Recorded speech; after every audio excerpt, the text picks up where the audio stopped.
ঢাকা বিশ্ববিদ্যালয়ের সবচেয়ে আলোচিত এবং গুরুত্বপূর্ণ ছাত্র সংসদ নির্বাচন ৯ সেপ্টেম্বর অনুষ্ঠিত হতে যাচ্ছে।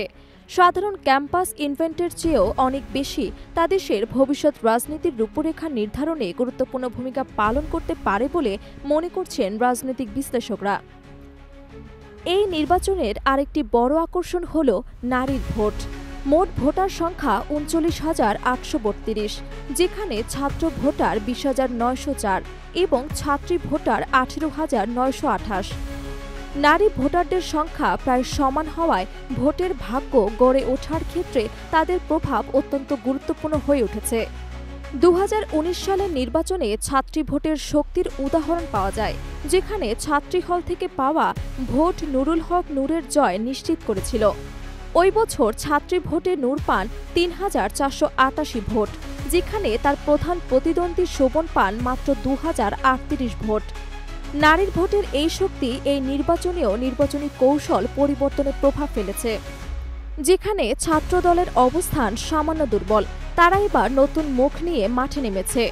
তানভীর বাড়ির হামিম এবং সাইফ ব্রুবারের মতো নেতাদের নেতৃত্বে তারা ভিপি ও জিএস পদে নারী প্রার্থী দেওয়ার পরিকল্পনা করছে। তাদের অন্যতম সম্ভাব্য নারী প্রার্থী কানাতা ইয়ামান, যিনি ২০১৯ সালের নির্বাচনে অংশগ্রহণ করেছিলেন এবং এবারও তার নাম আলোচনায় রয়েছে। বামপন্থা সংগঠন বাকশাসও বিশেষ করে নারীদের হলভিত্তিক সংগঠনে নিজের শক্ত অবস্থান গড়ে তুলেছে। তবে কিছু নেতার বিতর্কিত আচরণ এবং আস্থা গুণনের কারণ হয়ে দাঁড়াতে পারে বলে শিক্ষার্থীদের মধ্যে উদ্বেগ প্রকাশ পেয়েছে।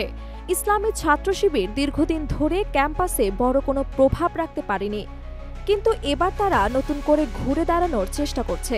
বিশেষ করে হিজাব পরিধানকারী শিক্ষার্থীর সংখ্যা বৃদ্ধি, ধর্মীয় কার্যক্রম, মেডিকেল ক্যাম্প, ইফতার মাহফিল, ফার্স্ট এইড সেবা এবং হলভিত্তিক পানি ফিল্টার বসানোর মতো প্রকল্পে তাদের সক্রিয়তা ছাত্রীদের মধ্যে ইতিবাচক সাড়া পেয়েছে। সূত্রে জানা গেছে, এবার তারা সরাসরি ছাত্রী সংগঠন থেকে নারী প্রার্থী দেওয়ার প্রস্তুতিতে রয়েছে। বাম ঘরানার সাবেক নেত্রী ওমামা ফাতেহা এবারের নির্বাচনে অন্যতম আলোচিত নাম। তিনি ভিপি পদে প্রার্থী হতে যাচ্ছেন, যার কারণে নির্বাচনী উত্তেজনা আরও বৃদ্ধি পেয়েছে। তার নেতৃত্ব গুণ এবং পরিচ্ছন্ন ভাবমূর্তি বিশেষ করে নারী ভোটারদের আকর্ষণ করছে, যা তাকে প্রতিদ্বন্দ্বীদের থেকে আলাদা করছে। এবারের ডাকসু নির্বাচনে আদর্শ এবং বাস্তব কৌশলের মধ্যে দ্বন্দ্ব দেখা দিচ্ছে। নারীত্ব, প্রগতিশীলতা, সংগঠনের কাঠামো এবং ধর্মীয় আবেগের সংঘর্ষের মধ্য দিয়ে বিজয় কে হবে তা এখনও স্পষ্ট নয়। নির্বাচনী প্রচারণার কৌশল এবং ভোটার আস্থা অর্জন করাই মূল চাবিকাঠি হবে। ঢাকা বিশ্ববিদ্যালয়ের ছাত্র সংসদ নির্বাচনে স্টিয়ারিং হুইল এখন তাদের হাতে, যারা বিশেষ করে ছাত্রী ভোটারদের আস্থা অর্জন করতে পারবে।